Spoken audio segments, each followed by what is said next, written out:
Olá, tudo bem? Bem-vindo a mais uma conversa no livro do Apocalipse. Hoje nós vamos conversar sobre a quinta trombeta. Nós estamos falando sobre o livro dos 7 selos e já estamos na quinta trombeta.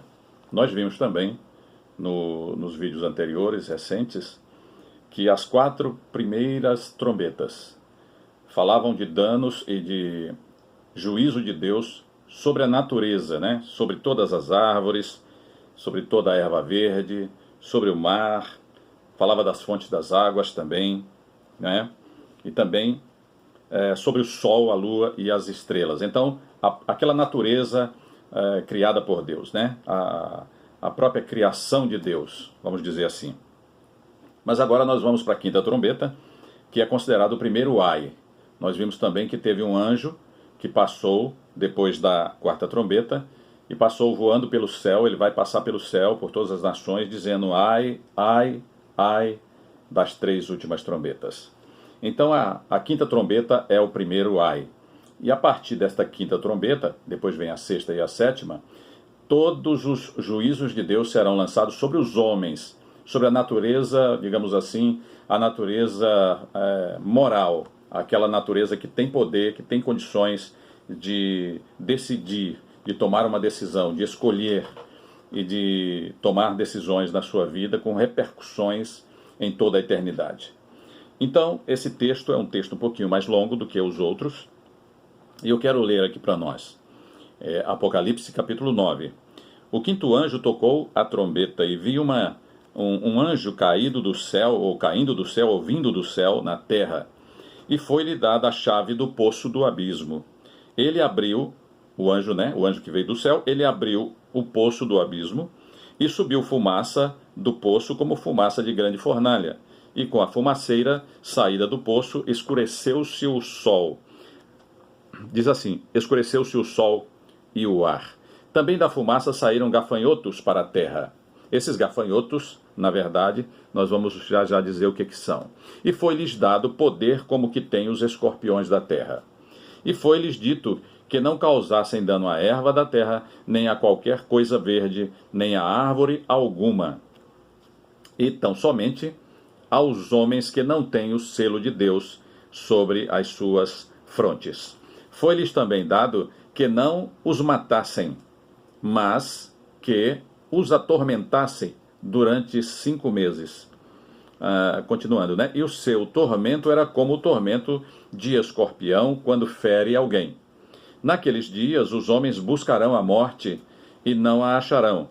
Também terão ardente desejo de morrer, mas a morte foge deles. O aspecto dos gafanhotos era semelhante a cavalos preparados para a peleja, para a guerra. Nas suas cabeças havia como que coroas parecendo de ouro, e os seus rostos eram como rostos de homens. Tinham também cabelos como cabelos de mulheres, os seus dentes como dentes de leões. Tinham couraças como couraças de ferro. O barulho que as suas asas faziam era como o barulho de carros de muitos cavalos quando correm à batalha. Tinham ainda caudas como escorpiões e ferrões. Nas suas caudas tinham poder para causar dano aos homens por 5 meses. E tinham sobre eles, como seu rei, o anjo do abismo, cujo nome em hebraico é Abaddon e em grego Apolion. O primeiro ai passou, eis que depois destas coisas vem ainda 2 ais. Esse é o texto da quinta trombeta. Então, esta quinta trombeta é o primeiro ai. As 4 primeiras trombetas foram juízos de Deus sobre o mundo natural. E esses juízos causaram a morte de muitas pessoas, milhares de pessoas em todo o mundo, né? Mas essas 3 primeiras trombetas falavam só a terça parte das árvores e do mundo vegetal, a terça parte do mar se tornava em sangue, a terça parte das embarcações dos oceanos eram destruídas, né? A terça parte, ele ia dizendo, né? A terça parte das fontes das águas doces, né? E depois a terça parte do sol, da lua e das estrelas se escureciam. Mas agora, estes 3 últimos ais, eles envolvem todo o resto do juízo de Deus sobre a terra, né? para purificar a terra, para restabelecer a terra, a sua condição que Deus deseja que seja restabelecida, e também para punir e para juízo sobre aqueles que rejeitaram a Deus e que se afastaram de Deus e que não ouviram a voz dos mensageiros de Deus e a palavra de Deus.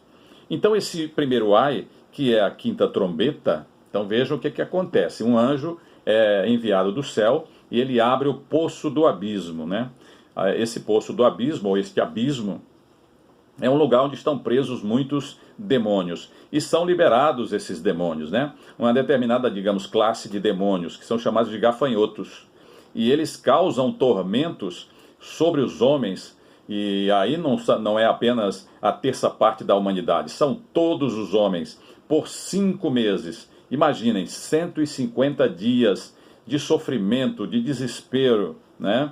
E os homens que são atingidos são todos os homens, menos aqueles que têm o selo do Deus vivo. Nós vimos lá atrás que foram selados 144 mil dos judeus cristãos, ou judeus messiânicos, e eles não serão mortos, e eles não serão arrebatados para o céu, eles vão ficar na terra. Por quê? Porque eles vão recepcionar o Cordeiro, que é o Senhor Jesus, quando voltar com todo poder e glória, e eles estarão no Monte Sião. O Senhor vai tocar o Monte das Oliveiras, que fica diante do Monte Sião, e ele, o Senhor, o Rei dos Reis, o Senhor dos Senhores, que vem para reinar por 1000 anos sobre a terra, será recepcionado por esses que têm o selo do Deus vivo, né? Eles são judeus cristãos ou judeus messiânicos. Então, fora esses 144 mil que estarão espalhados pela terra, todos os demais homens, né, serão atormentados por esses demônios. Então vejam a diferença. Se você tem o selo do Deus vivo, Satanás ele tem limitação para tocar em você. Até quando um cristão é morto, e muitos cristãos estão sendo mortos na terra nos dias atuais, todos eles têm um plano de Deus, né? Tem o limite daquelas pessoas que serão martirizadas. Tem também uma quantidade, Deus tem tudo isso no seu planejamento, né? Nós vemos isso pelas Escrituras, né? Porque tem expressões que dizem assim, quando se completar o número daqueles que hão de ser mortos, o próprio Apocalipse diz isso. Então Deus tem tudo planejado. Ora, se Ele tem tudo sob seu controle, se até os cabelos das nossas cabeças estão contados, e que nenhum cai sem a vontade do nosso Pai, quanto mais um dos seus servos ser martirizado, quanto mais um dos seus servos ser perseguido, ser prejudicado, ou então sofrer algum tipo de problema, não é? Então, o Senhor faz separação. Nós lembramos também que na época das pragas do Egito, né, depois da 4ª praga, o Senhor disse assim, agora eu vou fazer separação entre o povo de Israel e o povo do Egito, né? E a partir daquela 4ª praga, né, salvo engano foi a 4ª praga, nenhum dos israelitas sofreram mais nenhum tipo de dano das pragas, somente os israelitas. Então, toda a humanidade vai sofrer demais por conta desses tormentos em 5 meses. E esses demônios, eles são poderosos, né? E são aterrorizantes. Eles vêm e vão, e depois eles voltam. Porque imaginem, eles estarão sobre a terra por 5 meses. E eles vão fazer muito barulho, eles vão atormentar as pessoas, vão causar todo tipo de tormento e com consequências devastadoras, causando problemas físicos. Nós imaginamos que serão muitos problemas físicos, porque a Bíblia fala de dano. Dano é grande prejuízo. Então eles vão trazer problemas materiais, problemas físicos, problemas psicológicos, problemas emocionais sem precedentes, porque eles estarão atormentando esta humanidade que não está buscando a Deus, que não está querendo Deus, que está tirando Deus do seu coração, tirando a Bíblia das suas casas, das escolas, dos templos, dos prédios públicos, de todo lugar, né? Estão dizendo assim, olha, nós não queremos que o Senhor reine sobre nós, ó Deus. Se o Senhor existe, nós não queremos que o Senhor reine sobre nós. Então o que vai sobrar? O que vai ficar? Vão ficar expostos ao juízo de Deus. E o juízo de Deus, na verdade, não é Deus mandando o mal sobre as pessoas diretamente, porque Deus não tem o mal para dar para ninguém, né? É Deus tirando a sua proteção em determinadas circunstâncias. Nesse caso, ele manda um anjo abrir o poço do abismo. Esses demônios estão lá, hoje eles estão lá. Eles estão doidos para sair, eles estão ferozes, furiosos. Eles querem destruir a criação de Deus. Então eles vão causar danos. Eu nem consigo imaginar o que será o nível de danos que eles vão causar, né, sobre as pessoas. Vai ser uma coisa terrível, aterrorizante. Por quê? Porque os homens procurarão a morte e não acharão. Eles terão desejo ardente de morrer. O texto está específico. Diz assim: terão ardente desejo de morrer, mas a morte foge deles. Imaginem, as pessoas vão pular dos prédios para tirar suas vidas, para parar o tormento. Mas eles vão cair lá embaixo, vão ficar todos quebrados e não vão morrer. As pessoas vão talvez tentar com todo tipo de veneno, com todo tipo de dificuldade, sei lá. Eles vão tentar de todo jeito. Eles vão buscar a morte. Eles terão o maior desejo, o desejo ardente de morrer. Imaginem, as pessoas do mundo vão ficar nesses 5 meses, eles só quererão morrer.